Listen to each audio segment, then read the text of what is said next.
బిస్మిల్లాహిర్రహమానిర్రహీం. మిత్రులారా, మీతో ఒక మాట. ఈ రోజున మనం ఒక ఆసక్తికరమైనటువంటి అంశాన్ని గురించి తెలుసుకోవడానికి ప్రయత్నం చేద్దాం. మనిషి సంఘజీవి, సామాజిక జీవి, ఒంటరి జీవి కాదు కదా. అతను తన చుట్టుపక్కల ఉన్న వాళ్ళతో, తన ఇంటి వారితో, తన ఇరుగు పొరుగు వారితో ఏ విధంగా జీవితం గడుపుతాడు, ఏ విధంగా వారితో వ్యవహార శైలి ఉంటుంది అన్న దాని మీదే అతని జీవితము, అదేవిధంగా సమాజం యొక్క భవిష్యత్తు కూడా ఆధారపడి ఉంటుంది.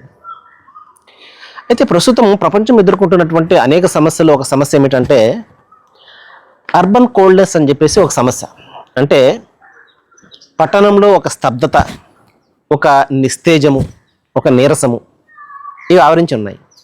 ప్రధానంగా మెట్రోపాలిటన్ సిటీస్లో, ప్రధానంగా ఎక్కడైతే ఈ అపార్ట్మెంట్ కల్చర్ ఉంటుందో అక్కడ. అంటే మనిషి వ్యక్తివాదం, ఇండివిజువలిజం అంటారు.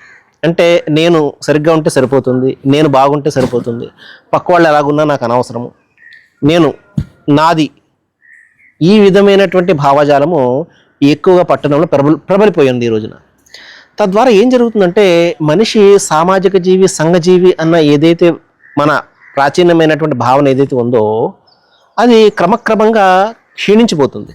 నేను నాది అన్నది ఎక్కువగా పెరిగిపోతుంది. తద్వారా ఒకరిపై ఒకరికి అపనమ్మకాలు, అపార్థాలు ఇవన్నీ కూడా చోటు చేసుకుంటున్నాయి. అంటే ప్రక్కన ఉన్నటువంటి వ్యక్తి ఎలాంటి వ్యక్తో ఇతను సరైనటువంటి అవగాహన ఉండని కారణంగా అతని ధర్మాన్ని గురించి, అతని వ్యవహార శైలిని గురించి ఇతను రకరకాలైనటువంటి సందేహాలు, అదేవిధంగా అనుమానాలు. తద్వారా ఏం జరుగుతుంది, మనిషి అనేకమైనటువంటి సమస్యల్లో ఈ రోజున పడిపోయాడు. తన పొరుగువాడు ఎలాంటి వ్యక్తో తెలీదు. తద్వారా అతని వలన నాకు ప్రమాదం ఉన్నదేమని అతను భయపడ్డాము. ఈ విధమైనటువంటి వ్యవహారము మనము ఈ రోజున చూస్తున్నాము. మహాశిలారా, అయితే వాస్తవానికి ఈ విధంగా ఉండడం వలన మనిషికి నష్టము, సమాజానికి కూడా నష్టమే కదా. మనము మన పక్క వారితో ఎలాగా ఉంటాము, మన వ్యవహార శైలి ఎలాగ ఉంటుంది అన్న దాని మీదే మనం అనుసరిస్తున్నటువంటి మార్గం ఏమిటి, లేకపోతే మనం పాటిస్తున్నటువంటి ధర్మం ఏమిటి, మనము చిన్నతనం నుండి నేర్చుకున్నటువంటి నైతిక విలువలు ఏమిటి, మనం చదువుకున్నటువంటి చదువు ఏమిటి, మన సభ్యత సంస్కారం ఏమిటి అనేది తెలుస్తుంది కదా.